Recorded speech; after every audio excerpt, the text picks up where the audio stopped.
Agora 10h28. O assunto é com Murilo Rocha.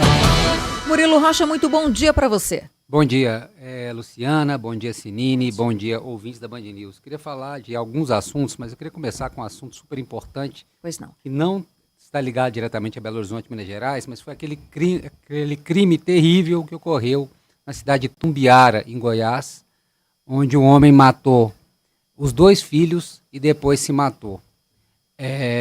Deixou uma carta, né? É uma coisa tão monstruosa que ele matou os filhos, escreveu a carta e depois se matou.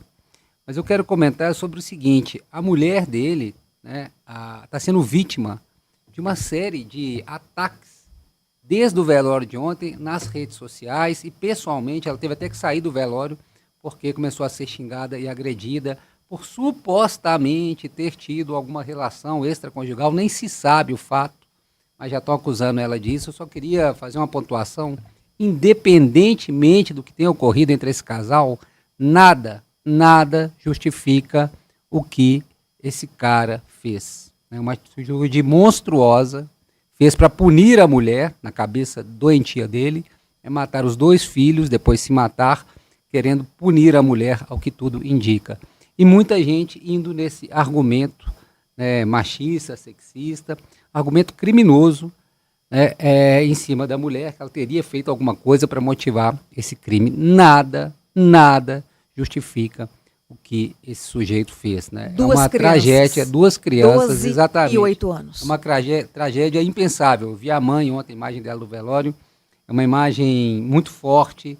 Né? O pai, né, da mulher, o avô das crianças, na hora que ele ficou sabendo, ele teve um infarto. Né? Tão abalado que ele ficou, ele teve um infarto quando ele ficou sabendo da morte, com essa crueldade, brutalidade dos 2 netos. Só queria pontuar isso, porque tem muita gente querendo ir para esse lado, não há nem espaço, não há margem para esse tipo de argumentação. Né? Sabe o que eu vi que é mais deplorável? Perdão, Lu. Imagine. Uma suposta imagem, um suposto vídeo dela, enfim, Sim. com um outro, né? Com um relacionamento extra. Um absurdo ficar divulgando isso. Num momento desse, quem tem essa capacidade, essa monstruosidade eu também vi, de divulgar isso? Fiquei assustado, colegas jornalistas explorando isso em perfis de rede social para ganhar clique. É lamentável, isso eu repudio, assim, nesse momento, né? E esse tipo de postagem, que enseja esses comentários, né? Sem que ninguém sabe nada da vida do casal e ninguém tem nada a ver com a vida do casal. E como eu disse, independentemente do que tenha ocorrido, nada justifica esse crime bárbaro. Ele tinha 40 anos e era secretário municipal, Secretário municipal, exatamente. É lamentável sob todos os aspectos. Eu queria só pontuar esse tipo de reação, né, que está ocorrendo aí, principalmente nessa esgotosfera, né, da rede social. Fazer essa pontuação aqui, que nada justifica esse crime bárbaro. Agora, trazendo o assunto aqui para Minas Gerais, Sinino, Luciana, Carnaval está chegando, a privatização da Copasa já foi definida lá na Assembleia, mas tem um fato novo aí que vai, de certa forma, tumultuar aí, pelo menos, esse processo de privatização que está marcado já para os próximos dias. Né? O governo já falou que até a primeira semana de março deve mandar aí, dar início ao processo de privatização, mas o que ocorreu, né? O presidente do Conselho da Copasa, Hamilton Amadeu, ele, quando era presidente da Aegea, que é uma outra empresa de saneamento privada, ele é acusado, ele fez uma delação premiada, na verdade, admitindo ter subornado agentes políticos, isso quando era da Aegea, ter subornado agentes políticos para firmar contratos com a empresa de saneamento. Ou seja, ele ia lá no prefeito X, nós vamos te pagar tanto para você privatizar o serviço de água e contratar a Aegea. É isso que ele fazia. E ele delatou isso num acordo feito com o Ministério Público Federal, com o STJ, ele admitiu isso. Pois bem, esse sujeito, esse Hamilton Amadeu, esse senhor, ele era, desde 2024, o presidente do Conselho da Copasa. Pasmem, era o presidente do Conselho da Copasa. E ficaria até o fim de 2026, pelo contrato. Isso tem alguma relação direta com a privatização da Copasa aqui em Minas Gerais? Não. direta não. Agora, levanta uma poeira, né, uma fumaça sobre esse assunto, uma nuvem sobre esse assunto, claro, e a oposição, corretissimamente, vai questionar isso na justiça. Porque eu me pergunto, Sinino, Luciana e ouvintes, a Copasa não tem um RH, não tem um compliance, não tem ninguém para falar, olha, esse sujeito ele respondeu a um processo aí, né, ele está sendo processado, ele fez uma delação premiada justamente para, no assunto de privatização, estava cobrando ali propina, né, pagando propina, na verdade, para poder fechar contratos. E esse sujeito assume um cargo importantíssimo, presidente do Conselho da Copasa. Aí o UOL soltou a delação premiada dele, né? Foi o site que publicou essa notícia. E aí ontem à noite ele renunciou ao cargo de presidente do Conselho da Copasa. Agora a minha pergunta é como e por que ele foi colocado lá. E por quem? Pois é. Qual que é a intenção? Porque assim, não é possível, né? Qualquer empresa que você contrata, eles fazem um mínimo pente fino na sua vida. Pregresso, o cara roubou uma bala lá na padaria quando tinha 7 anos, né? Tirou nota vermelha na escola, na outra empresa entrou na justiça contra outra empresa. Isso é normal. Os RHs fazem isso de toda empresa, né? Falando sério agora. Agora, um cara que tinha essa, né?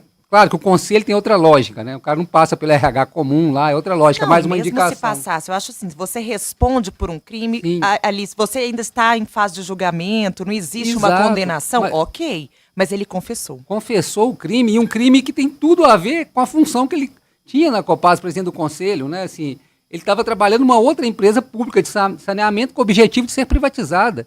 E a acusação que ele admitiu era justamente pagar propina para privatização, né, para a venda da empresa dele para municípios. Ele pagava propina para agentes políticos. E a gente sabe como foi essa votação na Assembleia aqui, né?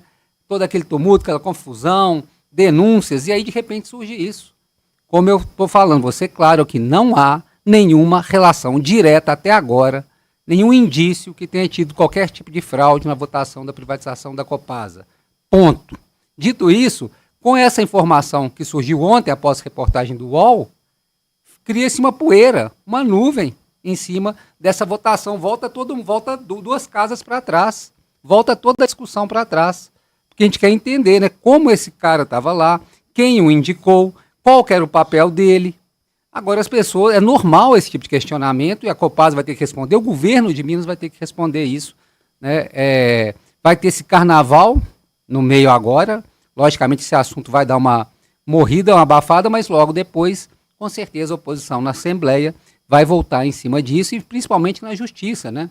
Acho que outros órgãos, também até o Ministério Público, caso seja atuante, aqui em Minas Gerais nem sempre é muito, acho que ela tem um questionamento também, né? Questionável, são perguntas básicas, né? Não se sabia disso, ou se acreditava que ele era o melhor perfil, por que ele foi escolhido?